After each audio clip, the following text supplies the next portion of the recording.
Today's guest is a name that's synonymous with consumer healthcare, a true legend in the industry. Nicholas Hall. He's not just a distinguished authority, he's a visionary who spent over 4 decades shaping the world of over-the-counter medicine and healthcare innovation. From chairing more than 300 OTC conferences to leading projects in 58 countries, Nicholas stands as one of the most influential voices on the global landscape of consumer health. He started his career with major names like Procter Gamble, Vicks, and GD Searle, which is now part of Pfizer. But in 1978, he took a bold leap and founded his own consultancy, the Nicholas Hall Group of Companies. Today, the NH Group is a global powerhouse offering comprehensive solutions from strategic consulting and business intelligence, covering the full spectrum of consumer health, from pharmacy point of care to mHealth. With a client list that includes all the major OTC players worldwide, Nicholas is a trusted advisor and a go-to thought leader, shaping the future of consumer healthcare. His story is a masterclass in resilience, risk-taking, and reinvention. Let's give a warm welcome to the one and only Nicholas Hall. Nicholas, welcome to the show. Thank you, Debbie. When I hear an accolade like that, it makes me feel very old. We started the company in 1978. In 68, I was still working. I was just transitioning from Procter Gamble to another company. So thank you. It's great to be your guest. I'm hugely supportive of what you're trying to do. I love the title Skin in the Game. So ask those penetrating questions and I'll try to give you good answers. Founding the Nicholas Hall Group in 1978 was a bold move. What was the driving force behind that decision? Were there specific motivation or circumstances that pushed you to start your own venture? You know, I'd love to say that I had foresight, and indeed foresight is one of the things that we preach in our training business, but I can't say that I had foresight. I can't say I had a crystal ball. It was step by step. And I honestly believe that most entrepreneurs do take opportunities as they come up. They grab them, they try them, of course. Many ideas fail. I failed on many things before coming into this particular business, which has been generally successful, but of course, like all businesses, has had its ups and downs. To be very frank with you, in 1978, the reason I left being an employee is that I couldn't get on with my bosses. I didn't find a boss, apart from my very first boss at Procter Gamble, I didn't find a boss who was sympathetic. And I thought, I can be my own boss.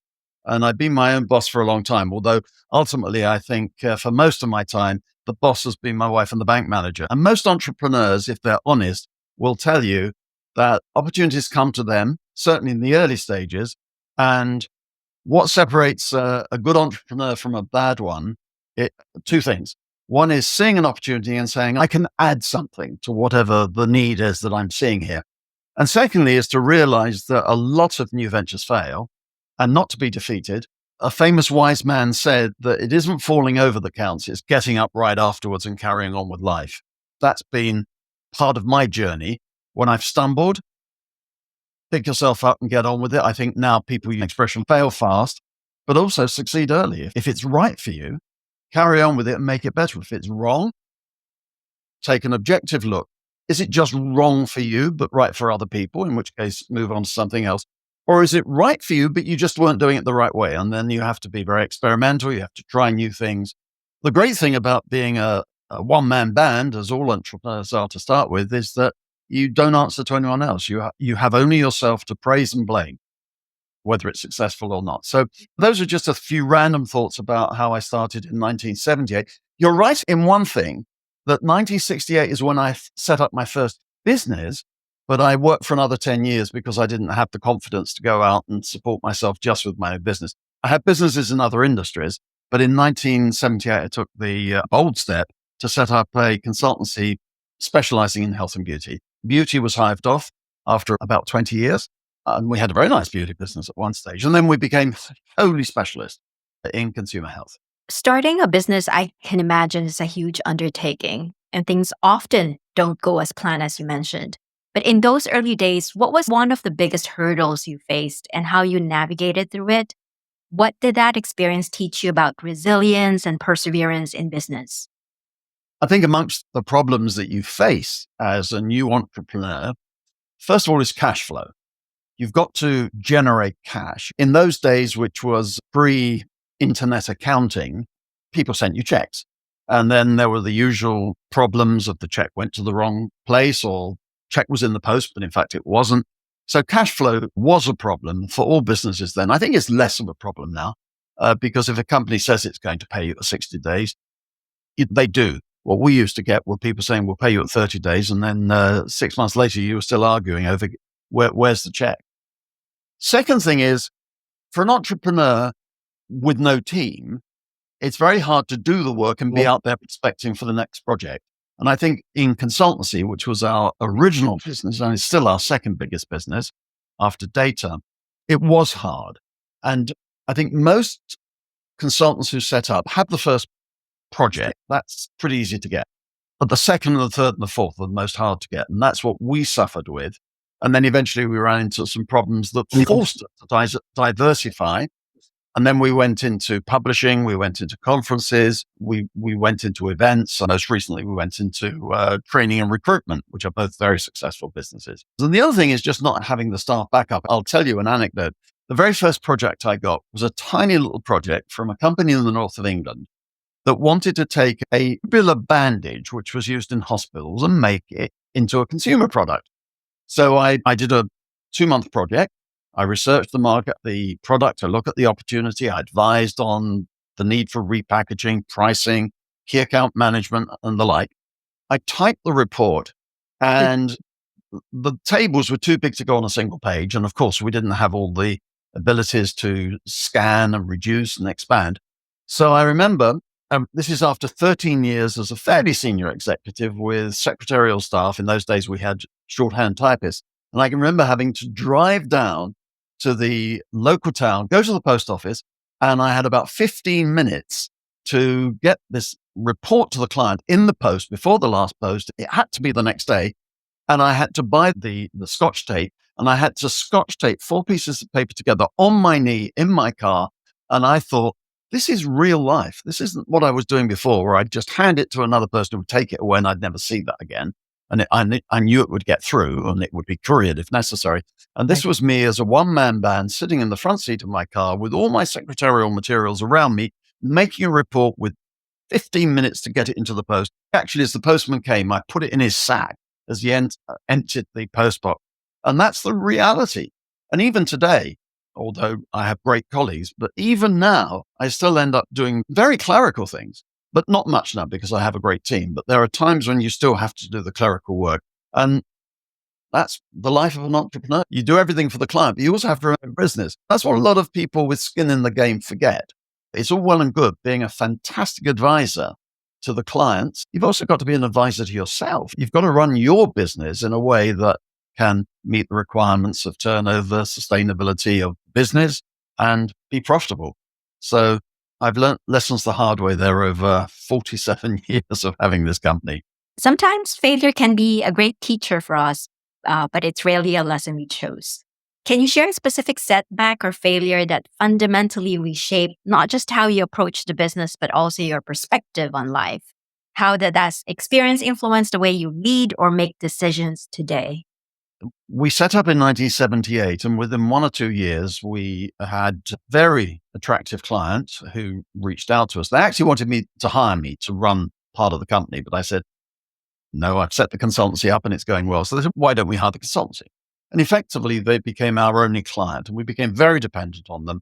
We signed multiple contracts. And then in 1980, the Shah of Iran was deposed, and the price of oil went from $3 to $10, which is nothing because oil is anywhere between $70 and $100 a barrel. But then going to $10, the general view was that the world economy was going to collapse for many years. We were going to have another 1929 meltdown of the stock market. And it didn't turn out to be like that. But what actually happened was that there was 6 months when all clients became very conservative. So we pretty well lost all our business. There were projects with our big client that they literally broke the contracts. I was involved in high court legal actions against a major company. I won't name it, but it's famous. And we won after 6 years. But when we paid our legal costs, we'd have been better not to have started the action. So that was one thing I learned, which is never go to court. But what it did was it forced us into looking for other ways to keep the business going, with consultancy being soft for everybody, be it the big consultants and ourselves. There was a company, and there still is a company, called Frost and Sullivan, which did industry sector reports. So we started writing for them, did a bit of work for one or two other companies in that space. And that really taught us how to be in the report writing business. And later, when they went into events, they actually showed us how to do it, because I knew how to put on a conference, but I didn't know the logistics. And in that time, we became a publisher and an events manager. And that in turn brought us into other businesses, which gave us the whole portfolio. We became a data provider, and that's over 40% of our business. And we compete with some very famous names in providing data, and all the major marketers and many mid-sized and smaller companies buy data from us as a hugely successful business. I never, ever thought I'd be in that business. Yeah, that's an amazing pivot that you've shared, Nicholas. In the consumer health space, it's always evolving. New trends, regulations, technologies are constantly emerging. So as your business expanded internationally, how did you approach on innovation and risk-taking evolved throughout the process? So the first thing to say is that, as has been so often the case in my life, I've had a lot of luck. I put that down to my Irish ancestry. I'm 50% Irish going back some generations, and the Irish are naturally lucky people. And I've had a lot of good luck. What happened was that when we came into publishing, and we were invited to join a company that already existed to help the lady who set this cosmetics magazine up, it was B2B. I was invited in to be her partner. I didn't pay anything to join her, but she needed support, all sorts of support, marketing support in the sense of figuring out where the business was going financially. And the great thing was that the industry was just turning from old-fashioned print of magazines, particularly small run magazines, to where the new technology was coming in. Now it's just amazing. Power of the equipment I'm looking at, and with everything electronic, you don't print anymore. We've just taken the decision not to print our monthly magazines anymore. They're going to be fully electronic. But in those days, it was printing, but it was so much easier with word processing. And also the printers were bringing in new technology, which could give you small runs at very affordable prices. So when we eventually became the owners of European cosmetic markets, and then we launched what is now Nicholas Hall's Insight Europe, the technology was in our favor. 5 years, and certainly not 10 years earlier, we wouldn't have been able to do it. You would have needed such massive costs and so much capital equipment, we wouldn't have gone into that. And then the whole growth of the internet communications, emails, personal computers, the technology, the iPhone. I've been on Apple since 1984. I've never used a PC. So we were, by luck, with the most advanced system. In the early days, all advertising agencies and creative people used Macs, and the rest of the world used PCs. Now, we were lucky that we grew with the technology. We adapted. We were quite cautious. I'm still not fully into AI yet, but my younger colleagues have persuaded us to take the first step. I just think that we were so lucky that the technology was there when we needed it. I suppose there's an element of skill in knowing what's going to work and finding the money, because it was extremely expensive in the early days to buy this gear. I would like to know your thoughts about the mergers and acquisitions and market shifts that's constantly reshaping the landscape. So how have you navigated these changes while staying grounded and optimistic? And what's your advice for businesses facing those similar challenges today? The first thing to say is that consumer health is a fabulous business to be in. It's had reasonably good growth over the years, somewhat held back by the fact that it's FMCG plus regulations. And as you all know, because you've been in the market for many years, Debbie, the consumer purchase for a registered OTC medicine is only once or twice a year. So unlike my first company, Procter Gamble, in soaps and detergents, in those days, the consumer was in the market every week. So the opportunity to try new products was phenomenal. So P&G game was to win users from Unilever, the main competitor, and you ran all sorts of trial-inducing promotions. OTC isn't like that. The consumer's only in once or twice. They're nervous of products that have side effects. So there's what I call defensive brand loyalty. Consumers don't change to new brands for the simple reason they're frightened of them. So they stick for a defensive reason to known brand. Now, supplements is different, but for registered OTC medicines, there is this factor of defensive brand loyalty. Nevertheless, it's a good market. It employs good people. And I think because of an element of patent protection in the parent industry of big pharma, I think it's softer, it's gentler, it's more collaborative. People try to stay in the industry. If they leave a company, they try to move to another company in the industry. I know many people who've been in the industry as long as me, or people I've known for 20 and 30 years. And our own company has very high staff retention. What I would say is that M&A has changed the face of this industry, although it's still very fragmented. And the danger of that, of course, is it can take away very significant parts of your client base. So I've had GSK, which has always been a big client, which merged with Novartis. So two into one, you have one client. Although when Glaxo Wellcome was formed, I had Glaxo as a client, Wellcome as a client. When they merged, neither of them bought my products. So 1 + 1 = 0 for me. So you always have to have a BD program looking for new clients. And currently our biggest client is not one of the famous multinationals. It's a very dynamic Indian company that just made, with our help, a big acquisition last year, and we're helping on the integration. So M&A is an opportunity. Normally it's perceived as a threat because it reduces your client base. But if you, in a sense, go with the wind, it can be very supportive. And 2/3 of our consultancy businesses now are focused on M&A. Last year, we were on the bids for, not successfully for Sanofi and Stada, but we did for Dr. Reddy's. So M&A is a source of revenue for us, but it does shake our customer base, and we have to go out and look for new clients to replace. So that's an ongoing. And every entrepreneur, big or small, or every company has to face that. Whoever you're selling to, whether it's the consumer, whether it's to another company, your client base is going to change. You've got to be alive to the fact that you must constantly refresh your client base. Now, let's talk about Asia Pacific region. We all know it's very diverse and fast-paced, and each market would have its own unique characteristics. So what mindset do you think is vital for business success in this region? And how do you strike that balance between local insights and global strategies? We've been active in Asia since 1992, which means that over 30 years, coming up to 35 years in the region. We've had an office with a few years out during the 1997 collapse of certain countries. We've had an office in Singapore since then, and we have a relatively small staff in Singapore and Philippines. Many business people don't realize this, that Asia is not only different from other parts of the world, but the internal differences are huge, much more marked than we see even in Europe and certainly in the United States. You can't think of China as one market. You have to think of it as almost like a number of separate countries. So the attitudes in the north are very different from the attitudes in the south.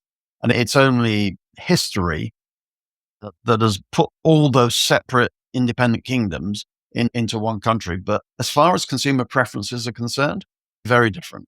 A brand that might succeed in Guangzhou will not necessarily succeed up north or in the far west. And then when you look at a regional strategy, North Asia, China, Taiwan, Korea, South Korea, and Japan are relatively close to each other, but totally different. The way the consumer thinks, the way they purchase, the way manufacturers think is very different. Chinese companies are more experimental. Japanese companies, and I'm generalizing, are more conservative. Korean companies tend to be very aggressive. When you're negotiating with them, the gloves are off and it's bare knuckle fighting. Whereas in Japan, everything is very cultured. It's very gentle to an extent, although Japanese companies are great deal makers. You take 3 or 4 meetings before you even start to have the proper discussion. And China, it just depends. If it's the affiliate of a foreign enterprise, it's done very much in a Western way. If it's a local company, many of whom are state-owned, the culture and the way of doing business is totally different. I enjoy that. When you come down south and you look at those interesting markets like Indonesia and Philippines, it's different again. And then when you go around to India with very low pricing, but great companies and fragment 1 million pharmacies. Of course, a great many products can be sold outside of pharmacy in India. So you have several million potential distribution points. It's hard to cover the market as a newcomer. There are strong local companies. If India is an interesting market, then typically finding a joint venture partner is the way forward. But every country is different. And within the bigger countries, every province or state is different. Speaking of leadership, you've worked with countless executives globally. In your experience, what qualities do you think define truly effective leaders in today's competitive business environment? Leadership is a quality that hasn't been fully defined. Every 5 or 10 years, there's a new theory of leadership.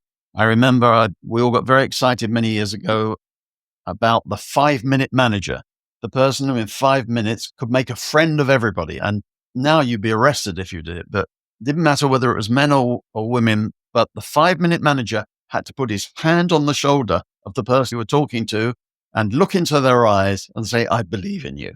And now if a male leader puts his hand on the shoulder of a woman, you'll end up in jail. So you have to be very careful. But 20 to 25 years ago, we all bought the book, The 5-Minute Manager. We were all trying to put this into practice. And you saw so many instances of people putting their hand on the shoulder, look into the eyes. And I thought, there's somebody who's read The 5-Minute Manager. I'd say now that leadership is very consensual.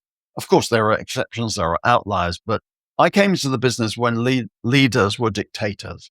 I worked for a company where the CEO of the whole company, which had just been taken over by a big American enterprise, would go into the factory and with no knowledge, just to prove his superiority, would point to a piece of equipment, production machine, and say, that isn't working properly. I want it decommissioned now. The engineers would come in and they'd literally unbolt that machine from the floor, take it off and put another one in its place. He had no knowledge of production, but it's his way of showing I'm the boss. It's not like that now. I think that leaders, they lead from the front, but it's all about vision. It's all about empowering. I think a lot of companies have the words, but don't actually practice it. And that's why I always have a laugh when I go into some of the big companies and I read their mission statement and I think, but what really happens? Because the mission statement written by an advertising agency or a consultant rarely described what's happening. We have 4 statements in our mission statement. Do good work, make money, have fun, give something back. We support a number of charities, Médecins Sans Frontières. We support local charities in the area of autism, where I have family members who have autism. We put a lot of time and effort into offering training programs for our staff.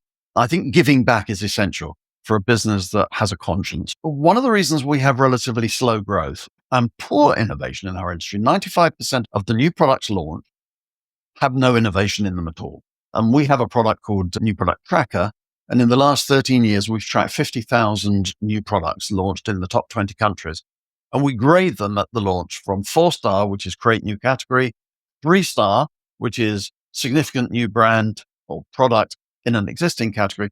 2-star is a tiny point of difference. 1-star is no difference at all. 95% of new products in the 2 and 1-star, 70% of new products are 1-star. There is absolutely no difference with a ton of other products on the market. And that's one of the reasons why we have poor growth in the industry. Now, bring that back to leadership. One of the issues is that we're so keen to empower people that we bring too many people into the decision-making process. And then at the point when it has to be, it's going to be A or B, the company's exhausted. Everyone's had their point of view. You ask questions hoping to get a simple answer, and it just makes it more complicated. And you don't want to let people down who put effort into it. I think leadership has to come back to being more decisive, empowering people, but only up to a point. At the end of the day, there's somebody whose finger has to press the button to go or not to go. And I don't think many companies have it. Somewhere in there is true leadership that inspires, that leads, and also pushes. And I'd say very few companies I work with have that to a high degree of perfection. Nicholas, you've been at the forefront of significant shifts in healthcare, particularly in self-medication and RX to OTC switches. Is there one particular project or innovation that stands out as a game changer? How did that project not only transform the industry, but also your perspective in terms of what's possible?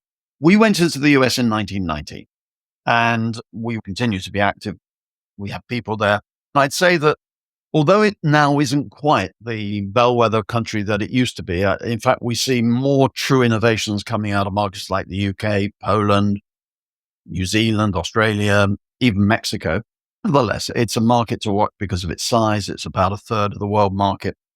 When I first came into the US market in 1990, the modern trend of prescription to OTC switch had just started. And there had been some amazing switches in the recent past. Gyne-lotrimer, for example, which was a vaginal antifungal product, had just been taken over the counter. very successfully, although other products came in later and overthrew that position. And we went into a golden era of switch where a lot of new formulations came into the marketplace. Claritin coming into the TC market. It went off patent in just before the year 2000. It went over the counter around about that time. The price fell by something like 80%. So consumers could afford through self-medication what was an expensive purchase. If they went to the doctor, the cost of seeing the doctor, the cost of the prescription, unless they had private medical insurance. And it was a huge success. And then other brands came into that space, Zyrtec, then Allegra, and then we've had Flonase come into that market. It's been incredible. And I think a real eye-opener, particularly for those who are also working in the rest of the world, where switch doesn't work in the same way. The price tends to go up. The prescription form stays on the market. We're going to see some very important switches. I think that's important because if you look over time, there have been three main drivers of consumer health, and I'm generalizing here. One is switch, which is very much in the United States. Second is the growth of the emerging markets. The emerging markets used to be about 20% of world total, and now it's about 50%. You add in the big markets of China, Asia, Latin America, Middle East, North Africa. We can no longer add Eastern Europe. There was a time when we counted Russia and Poland as emerging markets, but they've had huge growth. And those coming into the emerging markets for the first time, going back to your question on Asia, meant that they could show very good growth. Those companies who were embracing the emerging markets could show good growth. And as consultants, we were advising some of those companies on that journey. But switches down, emerging markets are now off the top. They're not showing the growth as before. The rate is slightly higher than in the West, but it's not dramatically higher than in the West. And the third is a very good cough cold season. In the pandemic, we had 4 or 5 years in which, because consumers were social distancing, wearing masks, using hand sprays, the respiratory market was very poor. It's coming back because we've lost our personal immunity. So now we're much more susceptible to common colds and flu, but that took a big chunk out of the market. So the pandemic would hit very hard the respiratory market and certain other sectors. Now, that means that we've got to put back growth in a different form. And that's why we need to have real innovation, a product that really offers something new to the consumer they never had before. That's our idea of 4-star, and being able to communicate that so the consumer doesn't go to the doctor and takes advantage of the availability of consumer health, and also allows the manufacturer to make a profit. It's a capitalist economy for consumer healthcare. If companies don't make a profit, they'll get out of the business. Retailers the same. But it is possible to make good profits. In fact, this is a highly profitable industry. Higher than FMCG, but not as high as big pharma. Many companies are heading up to 30% EBITDA now, and it used to be somewhere between 10 and 15. The profitability has increased. Where do you see the next wave of disruption in the OTC and self-medication space? What trends do you think will redefine the industry in the next 5 to 10 years? And how can companies future-proof themselves to stay ahead? A good question. I'm always very anxious when I hear the expression disruption because our consumer is a confused consumer. They don't get the medicine behind our products. The trouble is that we all put on a mental white coat. And we think like pharmacists or R&D people or doctors. But the average consumer has got a headache, walks into a store and has a simple problem that they want to fix with a simple solution. And we're making it more complicated for them. We're bringing in so many multiple products, multi-symptom products, new ingredients. We're giving them fancy titles. And everyone's confused. The doctor who we want to recommend, the pharmacist who we want to sell, the consumer who we want to watch an advertisement, engage with social media, or go online for an e-commerce purchase. They're all getting very confused. Our job, in a way, is not to disrupt, it's to harmonize so the consumer knows how the products work. And that will grow the total market, which will grow everybody's share. But the industry plays a zero-sum game. In other words, I can only grow if you fall. You can only grow if I fall. That doesn't work. We've got to concentrate on getting overall consumption up. And then if we hold share, we'll make more in terms of sales. So I always tell my clients, think very carefully before you decide to disrupt the industry and the market. But what will make the difference? We've seen e-commerce come into the market where it's now just under 20% of all sales, forecast to grow in the next 10 years to be a third of all sales globally, with China being 50%.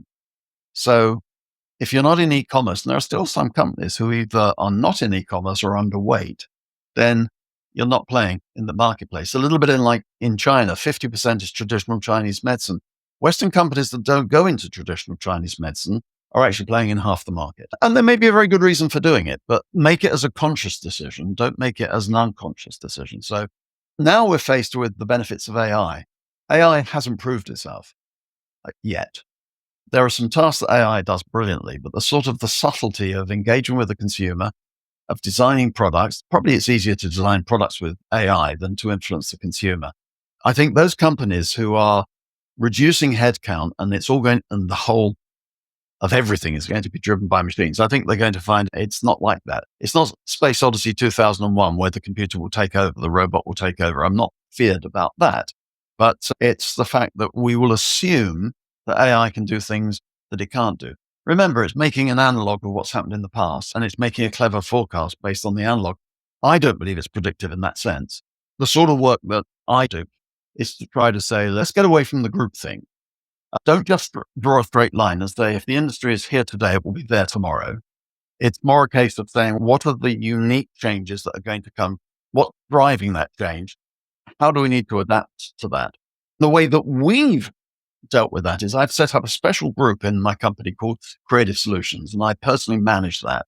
My title is the executive chairman, the whole company, and creative solutions director. I spend a lot of time on creative solutions, looking over the horizon. What will the industry look like in 10 years? How will that affect our consumers and our clients? How will it affect us? What products should we be offering in 5 to 10 years that we don't offer now or that need to be changed? So it's both inward and outward looking. I've got a great team of people working in creative solutions. Of course, we work with all the other parts of the business, so it's homogenized. And that's the service that we offer consumers. And there's a high degree of take up from that. With so much travel that you have and work across different time zones, how do you maintain your relationships, make it meaningful with your network in today's digital age? I think the technology has solved that problem because it was a case in the past that you had to travel nonstop. In other words, there are all the association meetings. I think with the exception of the European one, I've been a keynote speaker on multiple occasions in every part of the world and for individual European countries, but for some reason, not with the OTC Association for the whole of Europe. Haven't quite conquered Everest yet. And it used to be difficult. And you'd make a trip. I'm going to have 2 weeks in Asia, and there would be 3 or 4 key people that you would go to see. And then you build the rest of the trip around it. And then the 3 people you want to see call you up and say, I can't make it. But of course, you've made all the other meetings. So you go and see the other people who sometimes turn out to be the best meetings you've had that year. And then the pandemic killed that and showed us that video conferencing could really work. Let me say, it used to be that if you had a video conference with anybody, a client, a network partner, whoever, the view would be, this is the second tier meeting because you can't be bothered to come and see me. Now it's first tier for everybody because it's super efficient. I can call a client and say, any chance we can have a video conference this week? And you often get it the same day. Whereas can I come and see you? It was the earliest I can see you is 3 months, maybe 4 months. How about next year? It was very inefficient. So I love that. I'm doing a fraction of the travel. I used to have the top card with Singapore Airlines. I was very close to getting solitaire, and then I had the one below, and I'm down to silver. And I think next year they won't even talk to me. But it's a sign of how little traveling I'm doing. And I think my health is better as a result of it. I say we all manage our contact a lot better than we used to because we can deal with tens or thousands.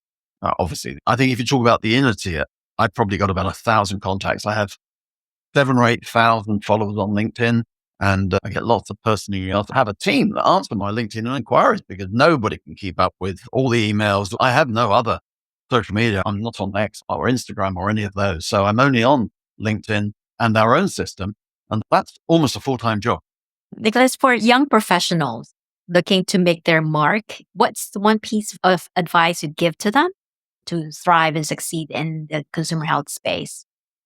I think the advice that I would give anyone wanting to succeed in consumer health is the same advice really for anyone coming into business.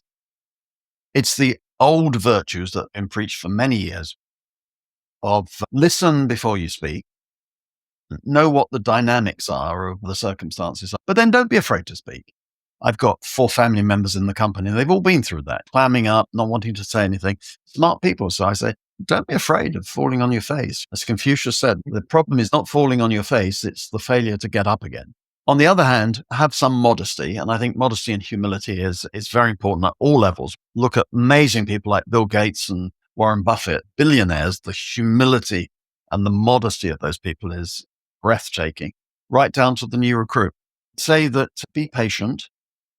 But I think there's a new factor that the pandemic has changed the work ethic very much amongst the population at large and amongst business people. Somebody who's really ambitious in the way that I was very ambitious when I came into business to Procter Gamble straight out of university, I would say that really the world is your oyster, because fewer and fewer people want to make the commitment that will take them into the mid ranks and the senior ranks. They just don't want to put it in. We hear about how Gen Z and millennials now have very much in the work-life balance is very much towards life. The work itself was not enjoyable. I'm generalizing, of course. And I think that's a pity, because I found every job I had was enjoyable. And certainly for the 47 years that I've had this company and have not been an employee of anyone else, I subscribe to that old feeling that if you enjoy your job, you will never do another day's work in your life. It's a pleasure.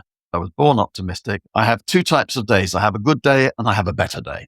Even when I had some medical problems, I still took the view every day is a day worth living. It's a day you can learn something, and it's a day to be enjoyed. Almost everybody I work with has had a great deal from life. The cards were dealt, and they were very good cards.